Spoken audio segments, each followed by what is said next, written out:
সুপ্রভাত। আজ সকাল সকাল চলে এসেছি মনের স্বাস্থ্যের কথা বলতে।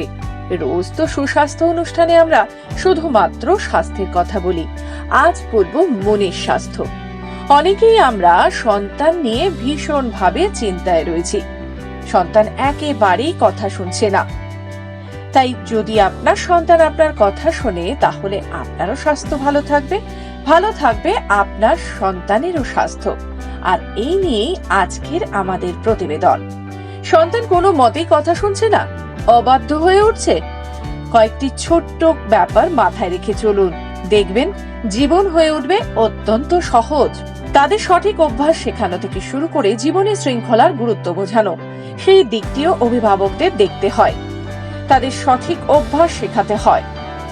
শিশুরা যদি সঠিক বয়সে নিয়মানুবর্তিতা শেখে, তাহলে জীবন অনেকটাই সমস্যাহীন হয়ে ওঠে। অনেক অভিভাবকের সমস্যা হলো যে তাদের সন্তানের এক সময় তাদের উপেক্ষা করে চলে। এমন পরিস্থিতিতে কয়েকটি বিষয় মাথায় নিয়ে চলুন। আপনি কি আপনার সন্তানকে পর্যাপ্ত পরিমাণ সময় দিচ্ছেন? সন্তান যদি আপনার কথা না শোনে, তাহলে দেখুন যে আপনি যা বলছেন তা সে আদৌ বুঝতে পারছে নাকি না বুঝেই রেখে দিচ্ছে। শিশুকে সোজা ভাষায় সোজা ভাবে বলতে হবে, যাতে সে অতি সহজ সরল ভাবে বুঝতে পারে। আপনি যদি শিশুকে কিছু করতে বলেন, তাহলে তাকে সেই নির্দেশের উত্তরে নট দিতে শেখান। আপনি যদি তাকে কেবল নির্দেশ দিতে বলেন, তবে সে আপনাকে উপেক্ষাও করতে পারে। অতএব নির্দেশ দেওয়ার পর সবসময় তাকে হ্যাঁ বা না বলতে শেখান। সন্তান আপনার কথা উপেক্ষা করলে অবশ্যই তাকে সতর্ক করুন। এতে করে সে ভুল শুধরে নেওয়ার সুযোগ পাবে এবং সে তা আর করবে না। সন্তান যদি বারবার কোনো কিছুতে রাজি না হয়, তাহলে তাকে একবার ভাবার সুযোগ দিন। উদাহরণস্বরূপ, আপনার সন্তান যদি কোনো জামা কাপড় ঘরে অগোছালো করে রাখে, তাহলে তাকে বলুন সমস্ত কিছু গুছিয়ে রাখতে।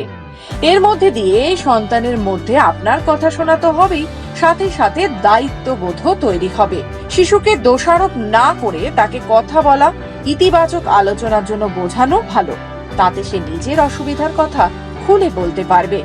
আর অবশ্যই মাথায় রাখবেন, অতিরিক্ত শাসন করা বা অতিরিক্ত ভয় দেখানো কোনোটিই আপনার শিশুর মনের স্বাস্থ্যের জন্য ভালো নয়। হতে পারে ভবিষ্যতে আপনাকে সত্যি কথাটা সে জানালোই না। এই নিয়েই আজ আমাদের বিশেষ প্রতিবেদন, মনের স্বাস্থ্য। সুস্থ থাকুন আপনি, সুস্থ থাকুক আপনার শিশু। বিশদ জানতে হলে বিশেষজ্ঞের পরামর্শ নিন।